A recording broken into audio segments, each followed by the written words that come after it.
अस्सलाम वालेकुम शराय दस्तूर से मैं हूं अब्दुल क़य्यूम सिद्दीकी और आप हैं AQS के साथ। आज फिर आपके साथ एक बड़ी खबर के साथ हाजिर हैं और वो बड़ी खबर है फैज़ाबाद धरना जो हुआ था 2018 में, उसकी जो तहकीकाती रिपोर्ट थी और उसके बाद एक कमीशन बना और उस कमीशन की एक रिपोर्ट जो कि 248 सफ़हात पर मबनी है वो कंपाइल हुई। और इस कमीशन की जो कंपाइलेशन थी या रिपोर्ट थी, उसकी सबसे पहले ख़बर जो है वो जिस शख्सियत ने दी थी वो शख्सियत हमारे साथ होंगी। मैं अभी उनका तारुफ करवाता हूँ। माज़रत। उनसे इस रिपोर्ट के मंदरजात के हवाले से बात करेंगे और रिपोर्ट के अंदर बड़ी दिलचस्प हक़ाइक़ जो अब तक सामने आए हैं।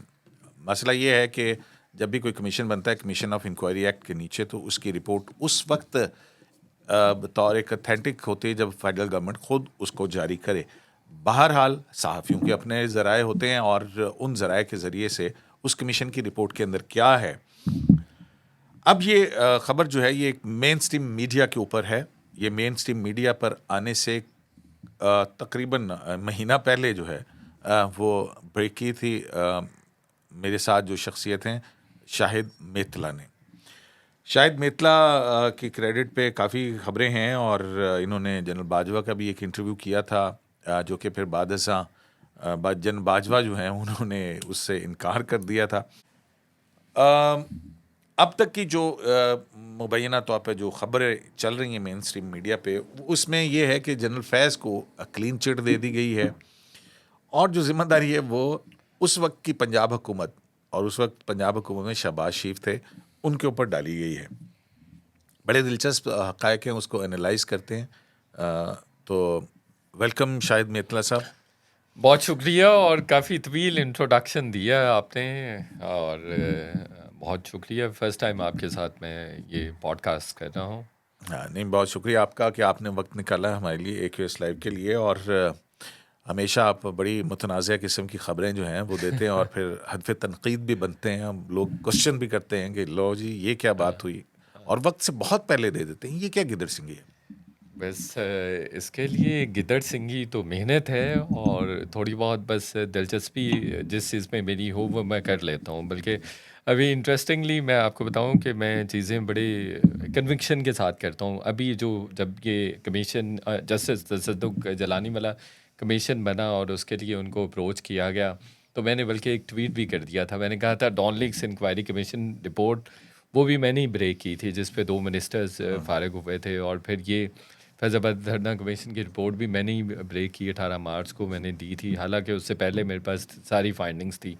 और आज जो ख़बरें मीडिया पे चल रही हैं और जो मेरी 18 मार्च वाली है, तो उसके पॉइंट्स और एंगल्स देखें तो मेरे एंगल्स और मेरी इन्फॉर्मेशन ज़्यादा ठीक है और एंगल्स ज़्यादा शार्प हैं। और मैं समझता हूँ journalism is all about angles. अच्छा, तीसरी चीज़, तो मैंने कहा कि वो जब जजेस ने ख़त लिखा तो मैंने कहा इस कमीशन की भी फाइंडिंग्स और इसकी रिपोर्ट भी सबसे पहले मैं ही करूँगा, मैं ही दूंगा। अगर कमीशन तो बना अगर कमीशन बना तो ये मैंने दावा किया, बल्कि मैंने कमिटमेंट भी की अपने आप के साथ। तो गिदड़ सिंगी यही है कि ज़रा मेहनत करनी पड़ती है, फुट सोल्जर बनना पड़ता है और भाग डेफिनेटली दौड़ करनी पड़ती है। बिल्कुल हक़ाइक़ जी, इकट्ठे करने के लिए बहुत मेहनत तलब काम होता है और फिर हाँ, इन्वेस्टिगेटिव रिस्पॉन्सिबिलिटी भी होती है बहुत बड़ी। रिस्पॉन्सिबिलिटी भी है और भी मामलात होते हाँ। हैं। डाले शालों से बचना भी होता हाँ, है।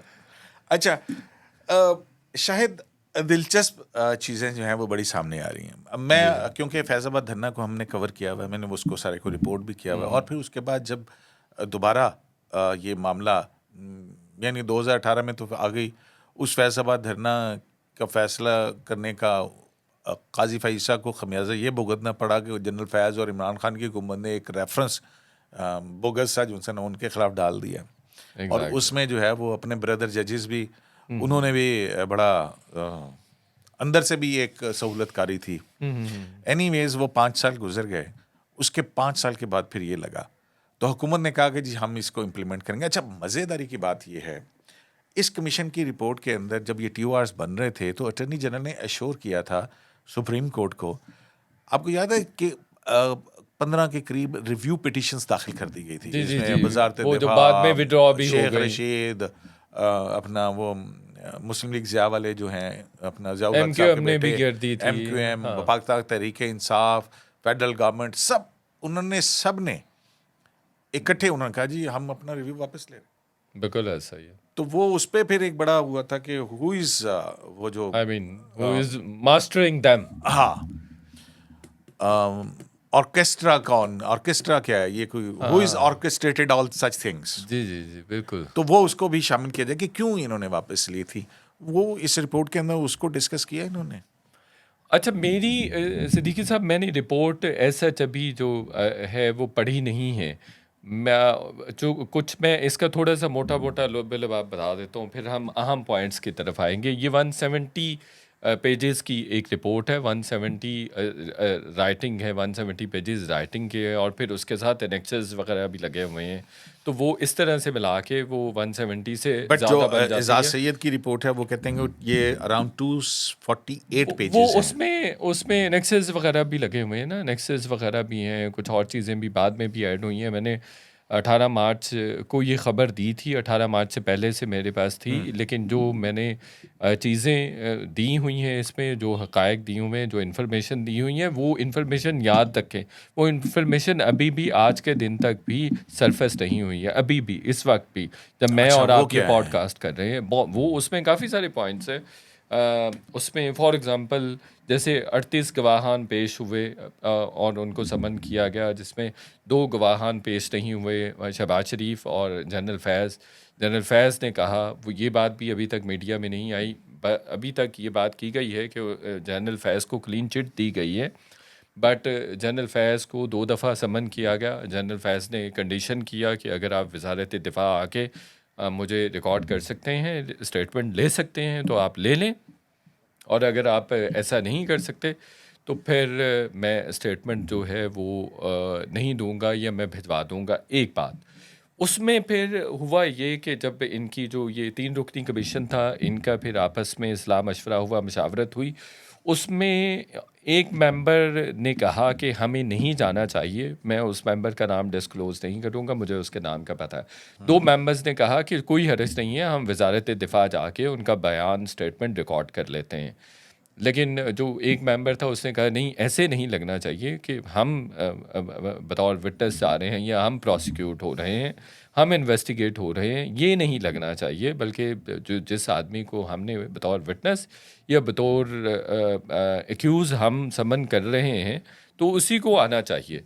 ये नहीं होना चाहिए कि एक्यूज़ हमें इन्वेस्टिगेट कर रहा हो। तो उस पे फिर इख्तलाफ था, और इसलिए फिर वज़ारत दिफ़ा में जाके उन्होंने जनरल फैज़ की स्टेटमेंट रिकॉर्ड नहीं की। दूसरा, फिर जनरल फैज़ को दोबारा उन्होंने समन भी किया, और वो उस पे नहीं आए। फिर उन्होंने जनरल फैज़ को ये ऑप्शन दिया कि आप स्काइप पर अपना स्टेटमेंट दे दें। जनरल फैज़ ने स्काइप पर भी अपना स्टेटमेंट रिकॉर्ड नहीं करवाया। उन्होंने फिर वज़ारत दिफ़ा के थ्रू अपना स्टेटमेंट, रिटन स्टेटमेंट लिख के कमीशन को भिजवा दिया। तो ये भी अभी तक मैंने तो कम से कम अभी तक नहीं देखा है कि ये चीज़ भी सामने आई हो।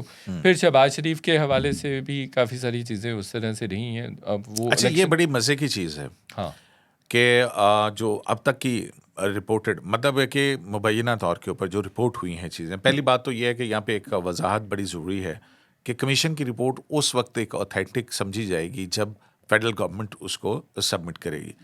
आज इस हवाले से एक स्टोरी और भी चली कि जनाब अटर्नी जनरल ऑफिस को भिजवाई गई है और अटर्नी जनरल ऑफिस ने उस पर एतराज़ात लगा के वापस भिजवा दिए। मेरी अटर्नी जनरल से बात हुई इस बारे में, तो उन्होंने कहा कि जी पहली बात तो ये कि कानूनी तौर पर ये पॉसिबल ही नहीं है। कानूनन वो फेडरल गवर्नमेंट के पास आएगी और हम बतौर अटर्नी जनरल ऑफिस उसको सुप्रीम कोर्ट में सबमिट कर देंगे। तो ये जो है कि एतराज़ लगा के वापस कर दी गई, इट्स अ फेक न्यूज़। जी, वो इस तरह से भी फेक है कि जब रिपोर्ट आ जाए अटॉर्नी जनरल के पास, तो कोई ऐसा इख्तियार ही नहीं है कि वो एतराज़ लगा सके। लेकिन एक और इंटरेस्टिंग साइड नोट और रेलिवेंट भी है कि इन्फॉर्मेशन आपके साथ शेयर कर दूं, वो ये है कि मैंने ये मंडे 18 मार्च को ये की थी, और it was suppose to be submitted on same day as well, और मैंने अपनी रिपोर्ट में मेंशन भी किया हुआ है। लेकिन समटाइम्स आपको पता है कि इस तरह से होता है कि रिपोर्ट अगर आ जाए और ख़बर आ जाए, स्टोरी आ जाए तो उसको फिर आगे पीछे कर दिया जाता है, मतलब डिले कर दिया जाता है, टाइम आगे पीछे कर दिया जाता है, लेकिन facts remain the same. Facts वो वैसे हाँ, ही वो हैं तो जब कि मैंने ऑफिशियली हाँ, हाँ, रिलीज हाँ। होगी तो फिर आप हर चीज़ को बड़े ऑथेंटिकली कह सकेंगे हाँ, ना उसको। ऑथेंटिकली कह सकेंगे, लेकिन वो फैक्ट्स वो वैसे ही हैं जो आज भी रिपोर्ट हुआ है मीडिया में, वो वही है। मैंने भी कहा था कि इंटेलिजेंस इदारों को क्लीन चिट दी गई है, बरीउल ज़िम्मा करार दिया गया और शहबाज शरीफ को ज़िम्मेदार करार दिया गया है। हाँ, शहबाज बिल्कुल। शरीफ की पंजाब हुकूमत को या शहबाज शरीफ दोनों एक ही हैं, ये ज़हन में रहे। हाँ, और वो ये जो है तो ना मैं ये वही कह रहा हूँ कि ये दिलचस्प सूरत-हाल नहीं हाँ, बनेगी कि बहुत दिलचस्प है, क्योंकि फेडरल बहुत गवर्नमेंट दिलचस्प अब है। शहबाज शरीफ की और हाँ, शहबाज शरीफ खुद अपने खिलाफ जो है उस रिपोर्ट को पब्लिक करने के लिए एग्ज़ैक्टली। जो कि बतौर एविडेंस हाँ। होगी वो पेश ये करेंगे। थोड़ा-सा उनको तो ये मार्जिन दिया गया है कि पंजाब गवर्नमेंट पर ज़िम्मेदारी डाल दी गई है और पंजाब गवर्नमेंट को कहा गया है कि ये ज़िम्मेदार है या ये कि कल्प्रेट है। अपने पॉलिटिकल हाँ, पॉलिटिकल कैपिटल को इन्फ्लु बचाने के लिए हाँ, इन्होंने कोई बचाने के कार्रवाई लिए नहीं की कि भाई और इस वोट पे ना हमारे खिलाफ हो जाए। Specifically Shehbaz Sharif has been asked as well कि भई आपने उनको why did not you stop them? तो why did you allow them to march towards Islamabad as well? ये भी उनसे पूछा गया है, तो उन्होंने फिर उसको कैटेगोरिकली डिफ़ाइन किया। उन्होंने कहा कि नक्शे अमन का ख़तरा था। दूसरा, इनकी 12 कंडीशंस थी, 12 डिमांड्स थी। 12 में से 11 हमने पूरी कर दी थी। 12वीं इनकी ज़ाहिद हामिद को लॉ मिनिस्टर जो उस वक्त थे। वज़ारत कानून से हटवाना था। तो उसमें चूँकि वो वफाकी हुकूमत की डोमेन थी, वो पंजाब हुकूमत की डोमेन नहीं थी। तो इसलिए वो हम कर नहीं सकते थे। अदरवाइज़ 12 में से 11 हमने इनकी डिमांड्स पूरी कर दी थी। तो इसलिए भी, और उन्होंने कहा कि अगर हम इनको रोकते तो खून खराबे का ख़तरा था। इस तरह की शहबाज शरीफ ने बात की है। फिर वो पेश इसलिए नहीं हुए कि इलेक्शन के दिन थे, जनवरी फरवरी में ये सारी चीज़ें हो रही थी और समन किए जा रहे थे। और फिर उसके बाद शाहिद खाकान अब्बासी साहब ने भी तो स्टेटमेंट दिया था हाँ, कि जनाब क्योंकि वो ही was the prime minister at that time. हाँ जी, prime minister at that time. इसमें सर 38 सिद्दीकी साहब गवाहान तलब किए गए। अबसार आलम के अलावा किसी ने भी किसी एजेंसी को या इंडिविजुअल को मोर्द इल्ज़ाम नहीं ठहराया है। सब ने ये कहा है कि किसी भी इंटेलिजेंस एजेंसी का या इंटेलिजेंस एजेंसी के किसी भी आदमी का, इंडिविजुअल का या अहलकार का कोई किरदार नहीं था माली एआनत धरना की करने के हवाले से या अदरवाइज़ उसको सपोर्ट करने के हवाले से। अबसार आलम ने बहरहाल एक बात की, फिर मैं उस पे भी आ जाता हूँ शाहिद खाकान अब्बासी पर। अबसार आलम ने कहा कि मुझे जनरल फैज़ जो कि उस वक्त डीजीसी थे, उन्होंने फ़ोन किया और उन्होंने कहा कि 92 न्यूज़ को खोलें और उन्होंने दबाव डाला मुझ पे, लेकिन मैंने 92 न्यूज़ नहीं खोला और फिर उन्होंने फ़ोन बंद कर दिया। फिर दोबारा जनरल फैज़ ने फ़ोन किया उनको कहा कि अगर आप 92 न्यूज़ को नहीं खोल रहे हैं तो बाकी चैनल्स को भी बंद कर दें, सारे चैनल्स को बंद कर दें। तो कहते मैंने वो भी करने से इनकार कर दिया, मैंने बाकी चैनल्स को भी बंद नहीं किया। फिर कुछ देर के बाद मरियम औरंगज़ेब ने तमाम चैनल्स को बंद कर दिया। ये स्टेटमेंट उन्होंने अबसार आलम साहब ने कमीशन को दिया। और फिर दूसरा, शाहिद खाकान अब्बासी का स्टेटमेंट ये शाहिद था खाकान कि जी अब्बासी का जनरल फैज़ को फेडरल गवर्नमेंट ने फेडरल गवर्नमेंट ने और कहा जनरल कि आप मैं जाके हाँ मैं अपना उस पे किरदार भी अदा करें। एहसन एग्जैक्टली इकबाल भी मेरा ख्याल ऑन देखिए रिकॉर्ड है इस इसमें हवाले से। इसमें हाँ इसमें जो नोटेबल पर्सनालिटीज़ थी सिद्दीकी साहब जो वहाँ पे पेश हुई जिनको समन किया गया, उसमें ख्वाजा आसिफ भी थे, उस वक्त के मेजर जनरल नवीद हयात थे, वो डीजी जिन्होंने रेंजर्स थे, पैसे डीजी तकसीम रेंजर्स किए थे, थे। नवीद हयात थे। अच्छा, इसके अलावा एहसन इकबाल थे, इंटीरियर मिनिस्टर थे उस वक्त के, शाहिद खाकान अब्बासी थे, DGIB उस वक्त के आफ्ताब सुल्तान थे और कुछ और भी शख्सियात थीं। वो सारे लोग समन, पुलिस के भी कुछ लोग थे, बल्कि साजिद क्यानी साहब को भी मेरे ख्याल में मुझे याद आ रहा है, उनको भी ही हैज़ ऑल्सो बीन समन। तो उनको भी, उनकी पुलिस की स्टेटमेंट भी बड़ी दिलचस्प थी, I will share with you. तो हाँ जी, ऐसे किसी ने भी, इनमें से किसी ने भी नहीं कहा कि एजेंसी का, ISI का कोई रोल था, कोई आर्मी का रोल था कि या ISI के किसी इंडिविजुअल का कोई रोल था। और जो जो उनकी डोमेन थी या उनका स्कोप ऑफ वर्क था कमीशन का, वो यही था कि अगर तो कोई इम्प्लिकेट करता है इंडिविजुअल किसी एजेंसी को या किसी एजेंसी के अहलकार को, तो फिर तो वो उसको एक्यूज़ डिक्लेयर कर सकते थे या कल्परेट डिक्लेयर कर सकते थे। अदरवाइज़ वो नहीं कर सकते थे, चूँकि उनका डोमेन ही नहीं था। अगर जब तक कोई इल्ज़ाम नहीं लगाएगा तो वो किसी भी तरह से ये नहीं कह सकते कि जी इसने ये इल्ज़ाम लगाया और हमारी फाइंडिंग्स भी ये है। तो इस तरह का सिनेरियो बना कि किसी ने भी ये नहीं कहा कि फ़लाँ बंदा ज़िम्मेदार है या फ़लाँ बंदे ने माली इआनत की है या फ़लाँ जो एजेंसी या आर्मी या जनरल फैज़ ने ये फ़लाँ काम किया इस है, धरने बल्कि के पीछे थे। हाँ, या इस धरने के पीछे थे। तो इस तरह से एजेंसीज़ को, हर आईबी को भी, आईएसआई को भी, बाकी एजेंसीज़ को भी क्लीन चिट मिल गई और उनको बरी-उल ज़िम्मा करार दे दिया गया। फिर शाहिद खाकान अब्बासी ने ये भी कहा कि मैं तमाम चीज़ों की ज़िम्मेदारी लेता हूँ, जितनी भी इवेंट्स हुए उन्होंने तमाम चीज़ों की ज़िम्मेदारी ली है, सिवाय एक चीज़ के जो इस्लामाबाद हाई कोर्ट ने कहा था कि आप ऑपरेशन करें और ऑपरेशन करके जी इसको हाँ, उस रिमूव वक्त करें। जस्टिस शौकत अजीज शौकत सिद्दीकी सिद्दीकी का ने ऑर्डर ये था ये। कहा, हाँ, हाँ, तो वो उस और ऑपरेशन की उसी वक्त जो ज़िम्मेदारी, है ये जो माहिदा था जिस हाँ, पर जनरल फैज के दस्तखत थे, तो ये आया था और यही सवाल उठा था कि एग्ज़ैक्टली, उनको क्या अथॉरिटी है कि एग्ज़ैक्टली, वो साइन हाँ, करे हाँ, हाँ। किसी तो एक मेरी ऐसे खबर जो ऑर्गेनाइजेशन मैंने के साथ। 18 मार्च को दी, उसमें भी मैंने यही लिखा कि शाहिद खाकान अब्बासी ने हर तरह के इक़दामात की ज़िम्मेदारी कबूल की है और उन्होंने ये कहा है कि बिल्कुल जनरल फैज़ को मैंने ही कहा था और बाकी चीज़ें भी मैंने ही की थी। जनरल फैज़ ने जो स्टेटमेंट दी है, उन्होंने कहा है कि मैंने अपने तौर पे कुछ भी नहीं किया। मैंने जनरल बाजवा के कहने पे और उस वक़्त के वज़ीर-ए-आज़म के कहने पे सारी चीज़ें की हैं। तो उन्होंने भी रिस्पॉन्सिबिलिटी बीइंग स्टेट एम्प्लॉई, उन्होंने भी ये स्टेट एग्जीक्यूटिव, उन्होंने भी कहा है कि मेरी ऐसे कोई ज़िम्मेदारी बनती एक्चुअली नहीं है। इसका वजह जो थी वो जो जजमेंट है उसके अंदर वो लिखी हुई है, 3 धरनों की बात हुई हुई है उसके अंदर। एक तो 12 मई इफ्तिखार चौधरी जब कराची गए थे, 47 पीपल वर किल्ड, या और जो कुछ हुआ था वहाँ पे। जी हाँ, फिर उसके बाद जो है वो 128 दिन का धरना था कि किस तरह से गवर्नमेंट को पैरालाइज कर दिया गया था। पैरालाइज कर दिया गया। चाइनीज़ तो वो ये था कि प्रेसिडेंट अगर वाज जो, इन वाक़यात को इन्वेस्टिगेट करके और उनके खिलाफ कार्रवाई की गई होती तो फैज़ाबाद धरना जैसे मसाइल ना होते, और फिर जी, फैज़ाबाद धरना और फिर हाँ, वहाँ पे जिस तरह से यूनिफ़ॉर्म पीपल पैसे तकसीम कर रहे हैं वो विजुअल सारी दुनिया ने हाँ। देखे हुए। हुँ। तो ये अच्छा, उसमें उन्होंने बुनियादी। ये कहा है कि हमने, हाँ, ये भी इंटरेस्टिंग पॉइंट है, मेरे ज़हन में आ गया, वो शायद मैं इसमें लिखा है या नहीं लिखा मेरे ज़हन में नहीं, बट वो मैं मुझे मेरा जब डिस्कशन हुआ, मेरे जो 2 4 5 सोर्सेज़ थे, तो हाँ, तो जब नवीद हयात साहब से ये पूछा गया कि why did you give money?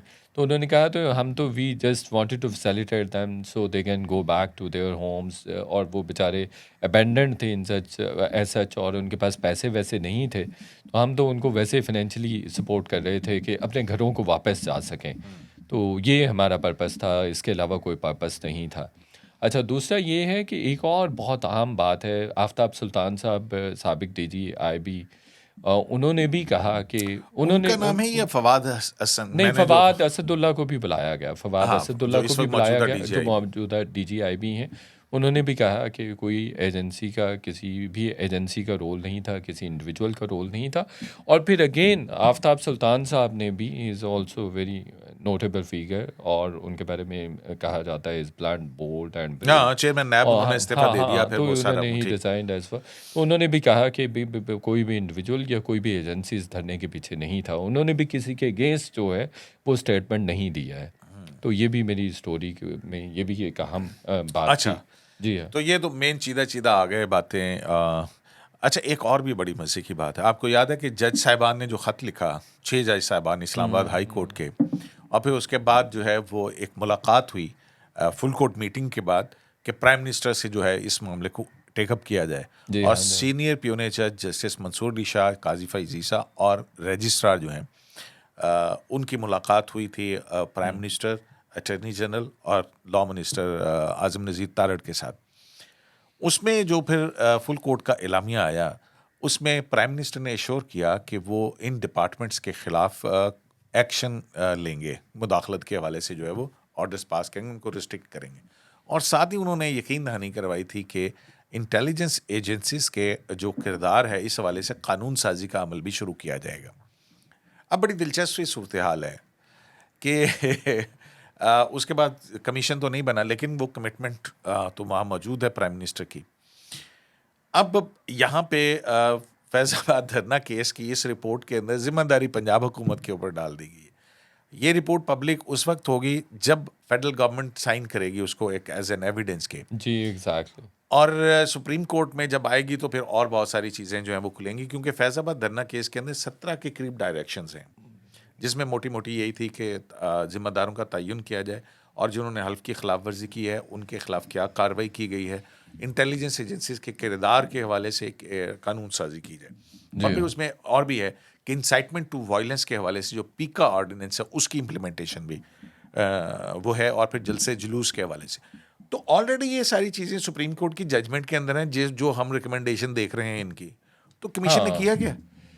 हाँ, वो यही पॉइंट पहले भी शेयर किया है कि देखें उनकी जो डोमेन थी ना सिद्दीकी साहब, वो यही थी कि अगर तो कोई एक्यूज़ करे, कोई इम्प्लिकेट करता है, किसी को मुर्द इल्ज़ाम ठहराता है, तो फिर तो आपने उस डायरेक्शन में जाना है। और अगर कोई किसी को इल्ज़ाम ही नहीं दे रहा है और किसी को कसूरवार ही नहीं ठहरा रहा है या किसी की इंटरफेरेंस की बात ही नहीं कर रहा है, तो फिर उधर जा नहीं सकते थे। वो उनका डोमेन नहीं था, उनका डोमेन यही था माजरत कि भाई आपने चेक करना है कि माली एआनत हुई है, फैक्ट फाइंडिंग। अदरवाइज एआनत हुई है, फैक्ट्स फाइंड करने हैं आपने। फैक्ट्स जो हैं वो फाइंड हो गए हैं, वो मंजर आम पे आ गए हैं, वो सरफस हो गए हैं।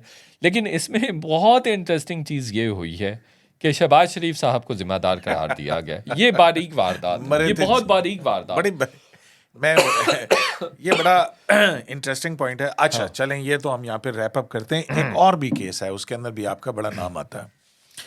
जन बाजवा का इंटरव्यू आपने छापा, हाँ जी जो उन्होंने डिनाई कर दिया। सहाफ़ी मतीउल्लाह जान अगवा हो एबडक्ट हुए थे, उसकी भी हेयरिंग, जो सहाफ़ियों की पिटीशन चल रही है हरासमेंट की, वहाँ पे भी उन्होंने आपका नाम लिया कि जनाब मितला साहब से बुला के पूछें, हाँ क्योंकि उन्होंने कहा था कि जनरल फैज़ को, आपकी स्टोरी थी कि जनरल फैज़ को आर्मी चीफ ने बुला के कि तुम्हें एक काम कहा, तो क्या भोंडे तरीके से किया या क्या किया? क्लास ले ली। और क्लास तो इस बात पे भी सिद्दीकी साहब ली जा सकती है कि भाई आप बतौर DGI ऐसा ही काम कर रहे हैं तो क्या यहाँ पे। आप क्यों पेश नहीं हो आप रहे उस नहीं FIA के सामने जो इन्वेस्टिगेट कर रही है? मेरी बात सुन लें, उसकी मैं वजाहत कर देता हूँ।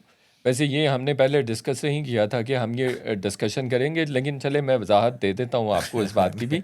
देखिए उसमें तो देखिए क्लास तो मैं भी आपकी क्लास तो अब मैं आपके सामने बैठा हूँ, हाँ। आप मेरी क्लास इस बात पे FIA की बात पे ही आपने ले ली, ये आप मेरी क्लास ले रहे हैं। हालांकि FIA ने मुझे समन नहीं किया, पुलिस ने मुझे समन किया था। पुलिस को मैंने अपना बयान रिकॉर्ड करवा दिया। बिंग प्रोफेशनल जर्नलिस्ट जो मैं समझता था वो मैंने रिकॉर्ड करवा दिया। अगर मेरे और आपके दरमियान इस गुफ्तगू में 10 लोगों का तस्करा हो और वो 10 के 10 कोर्ट्स में चले जाएं और हम उनको निपटाने पे लग जाएंगे, उन 10 के 10 लोगों को निपटाने पे लग जाएंगे, ऐसा तो नहीं हो सकता। मैंने जनरल साहब के साथ एक इंटरव्यू कंडक्ट किया जो पब्लिक डोमेन में है, कंटेंट्स उसके पब्लिक डोमेन में है। अब उसको कोई भी बंदा लेके कोर्ट में चला जाए तो ये तो मैं तो फारग हो गया, मैं तो कुछ और नहीं करूँगा, मैं तो कोर्ट केसेस में ही उलझा रहूँगा ना, मैं तो कुछ और कर ही नहीं सकता। और जो मेरा ख्याल था, मैंने पहले ही मतलब शायद ये जर्नलिस्ट से रिलेटेड काम ना होता या जर्नलिस्ट से रिलेटेड ना केस होता तो शायद मैं वो स्टेटमेंट भी ना देता। चूँकि ऐसा मुझ पे कोई बाइंडिंग नहीं है ना, वो चूँकि मेरे बहुत करीबी कॉलीग्स हैं, इसलिए मैंने वो स्टेटमेंट दे दिया। और जेन्युइनली मुझे नहीं पता कि किसने मतीउल्लाह जान साहब को अबडक्ट किया है। मुझे इस बारे में तो नहीं पता, या मुझे अफसार आलम साहब के बारे में तो नहीं पता कि उन पे किसने फायर किया, या असतूर के बारे में भी मैंने एक स्टेटमेंट दी है। असतूर साहब के बारे में भी मुझे नहीं पता, उनका अपना भी पुलिस के पास स्टेटमेंट है Yeah. और उन्होंने अपना केस वहाँ से सुप्रीम कोर्ट से विड्रॉ भी कर लिया हुआ है। तो ऐसी सूरत में फिर मेरा एक थर्ड पार्टी के तौर पे मतलब, हालांकि उन्होंने ही कहा है, तो मेरा ख्याल है मेरा बनता नहीं था। वो कुछ और भी कह सकते थे, या वो कह सकते थे कि भाई आप जनरल बाजवा से पूछ लें instead of like referring and mentioning my name. हाँ, तो उनको लेकिन वो जनरल बाजवा तो इंटरव्यू डिनाई करते ना कि इट वाज नॉट एन चलें इंटरव्यू, वो और तो वो सारे डिनाई, वो तो उनकी मर्जी है। पाकिस्तान में मैं तो बल्कि सिद्दीकी साहब ये भी कहता हूँ, मैं तो बड़े सारे, आप मेरे काम करने का स्टाइल बड़ा डिफरेंट होता है। जाते जाते मैं आपको एक बात कि मैं जिस सोर्स के पास बैठ के ख़बर कर रहा होता हूँ, सोर्स को भी नहीं पता होता कि वो मुझसे किस तरह की इन्फॉर्मेशन और क्या इन्फॉर्मेशन शेयर कर रहा है, और मैं सोर्स को चले भी इसमें कह देता हूँ। हाँ। और ऐसा भी मैंने ज़िंदगी में ऐसी भी खबरें की हुई हैं जिसमें मैंने सोर्स को ये भी कह दिया कि यार आप बेशक डिनाई भी कर देना, अच्छा लेकिन मेरे पास एविडेंसेस पूरे होते हैं। हाँ, मैं ठीक कभी भी किसी भी जगह पे उसको प्रूव ठीक। कर एक और खबर भी आपने कोई 5 अप्रैल को दी है कि ये मौजूदा हुकूमत के किसी वफाकी वजीर के हवाले से मोहसिन नकवी का किरदार क्या होगा, और कि ये जो है जनाब इनको बस एक हद तक रखा जाएगा। तो ये क्या कहानी है कि 2 साल तक ये हुकूमत चलेगी? हम रैप अप कर रहे हैं बिल्कुल आखिर में, मैंने कहा पूछ लूँ ये आपसे एक और बहुत ख़बर। इंटरेस्टिंग डेवलपमेंट है। मैं आपको बताऊं, मैं I would be the first one who had been talking about this thing. किसी ने भी इस पे, मैं कोई 1.5-2 महीने से और 8 फरवरी के बाद से बात कर रहा हूँ। यहाँ मैं आपको एक थोड़ा सा फिलोसफिकल होने की मुझे इजाज़त दे दें कि यहाँ ना यू हैव बहुत 3 सारे मिनट्स। अच्छा, यहाँ लोग ना, मैं जेन्युइन बात कर रहा हूँ। I don't know whether you would agree और नॉट। 70-80% खबरें जो नज़र आ रही होती हैं ना, जिनकी कोई कॉन्ट्राडिक्शन भी नहीं आती, वो खबरें गलत होती हैं। सिद्दीकी साहब, वो खबरें गलत होती नहीं, हैं। नहीं, फेक वो न्यूज़ तो बहुत बड़ा फेक एक। न्यूज़ नहीं होती। हाँ। उनका जो पर्सपेक्टिव होता है ना, या वो वैसे होती नहीं है, लेकिन उनकी कॉन्ट्राडिक्शन नहीं आ रही होती। मिसाल के तौर पे 2 मिनट रह गए। ये कहा गया कि भाई इस्टेब्लिशमेंट और नून लीग के ताल्लुकात बहुत अच्छे हैं। बिल्कुल अच्छे नहीं हैं। मैं ये 8 हाँ। फरवरी के बाद से कह रहा हूँ, बिल्कुल अच्छे नहीं हैं। हेड्स ऑन है, इससे सिंगल पेज क्या डबल पेज भी नहीं है, कई पेजेस पर है। और मेरी 4 या 5 अप्रैल को एक वफाकी वज़ीर के साथ एक तवील नशिस्त हुई और बहुत इंटरेस्टिंग गुफ्तगू हुई। आप गुफ्तगू मुलाहिज़ा कीजिए। उन्होंने कहा कि मोहसिन नकवी को हम थकाएंगे और भगाएंगे। अदरवाइज नज़र आ रहा था कि Mohsin Naqvi is a macho man और is larger than life, larger than government and all that, but ऐसा नहीं है। उन्होंने कहा कि हमने मोहसिन नकवी को ईसीएल में भी नहीं डालना। ईसीएल में नहीं डाला। मैंने कहा आपने ऐलान तो ईसीएल किया है। कमेटी, हाँ, ईसीएल ईसीएल की कमेटी, कमेटी ईसीएल में, में नाम हाँ हाँ, डालना है। ईसीएल कमेटी में भी नहीं डालना। हाँ। तो उन्होंने ये भी कहा कि ईसीएल कमेटी में भी नहीं डालना और फ्यूचर में भी नहीं। उन्होंने कहा हमने उनको आईजी इस्लामाबाद नहीं दिया, हमने उनको सेक्रेटरी इंटीरियर नहीं दिया, और हमने मुस्तकबिल में भी उनके साथ यही करना है। फिर उन्होंने ये भी कहा कि हमने मोहम्मद औरंगज़ेब साहब, जिनके बारे में ये बात मशहूर है, और आज भी मुझे एक पाकिस्तान के बहुत बड़े एंकर का फ़ोन आया हुआ था। उन्होंने कहा यार, मोहम्मद औरंगज़ेब तो शहबाज शरीफ की चॉइस है, इस्टेब्लिशमेंट की चॉइस नहीं है। लेकिन मैं रेफ़र कर रहा हूँ उस वफाकी वज़ीर को। उस वफाकी वज़ीर ने कहा कि हम मोहम्मद औरंगज़ेब को भी टफ़ टाइम इसीलिए दे रहे हैं कि वो इस्टेब्लिशमेंट के नुमाइंदे हैं। और फिर उसने ये भी कहा कि शहबाज शरीफ बिल्कुल कंफर्टेबल नहीं है मोहसिन नकवी से, और मोहसिन नकवी की काबीना में मौजूदगी से भी तो कंफर्टेबल 2 नहीं है। साल की हुकूमत का क्या हाँ, कहा? उन्होंने फिर, मैंने उनको कहा, मैंने कहा जिस तरह से आप काम कर रहे हैं, मुझे ये लग रहा है कि शायद आप 1 या 1.5 साल बाद वफाकी हुकूमत छोड़ देंगे। और मैंने कहा मैं 1-2 और बड़ी स्टोरीज़ पर भी काम कर रहा हूँ जिनका स्केल बहुत बड़ा है, तो मैं उन पे 2 महीने से काम कर रहा हूँ। जो मेरे पास इंफॉर्मेशन है, आप वफाकी हुकूमत छोड़ देंगे, ये वफाकी हुकूमत छोड़ देंगे, और मुझे लग रहा है कि साल में छोड़ देंगे।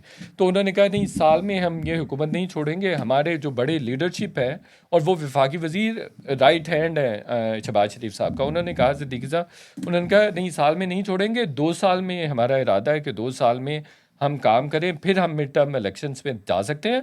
और हमारी लीडरशिप ने हमें कहा है कि 2 साल डट के काम करें, और कहता फिर हम we will be in position to go into mid term. Interesting जनाब। बहुत शुक्रिया शाहिद मित्तला साहब आपका कि आपने एक्वेस लाइव को टाइम दिया। तो बहुत सारी जनाब ये जो खबरें हैं, इनकी जिम्मेदारी जो है वो सारी की सारी शाहिद मित्तला साहब के ऊपर है। तो ये बात है कि शाहिद मित्तला ने 18 मार्च को फैज़ाबाद धरना कमीशन के हवाले से बड़ी डिटेल खबर दी थी, जो एक वेबसाइट IBC जो है उसके ऊपर शाया हुई थी। ये फैक्ट्स हैं, पढ़े हुए हैं, आप चेक कर सकते हैं उसको। और दूसरा जो है वो अब इनका दावा ये है कि नून लीग और इस्टेब्लिशमेंट के अंदर सब अच्छा नहीं है, सेम पेज नहीं है, और उसकी उन्होंने काफ़ी 2 चीज़ें मिसालें ख़राब दी हैं। हैं, एक मोहसिन नकवी और औरंगज़ेब जो फाइनेंस मिनिस्टर हैं। देखते हैं कि हालात किस तरह और किस करवट में किधर जाते हैं। ज़ाहिर है शहबाज शरीफ एक, अगर यही रिपोर्ट जैसी रिपोर्ट हुई है, तो शहबाज शरीफ जो हैं वो एक अजीब मखमसे में होंगे कि वो अपने ही खिलाफ एविडेंस को ऊपर साइन करते हुए कैसे रहेंगे। शराय दस्तूर से अब्दुल करीम सिद्दीकी को AQS लाइव से इजाज़त दीजिए। अल्लाह ने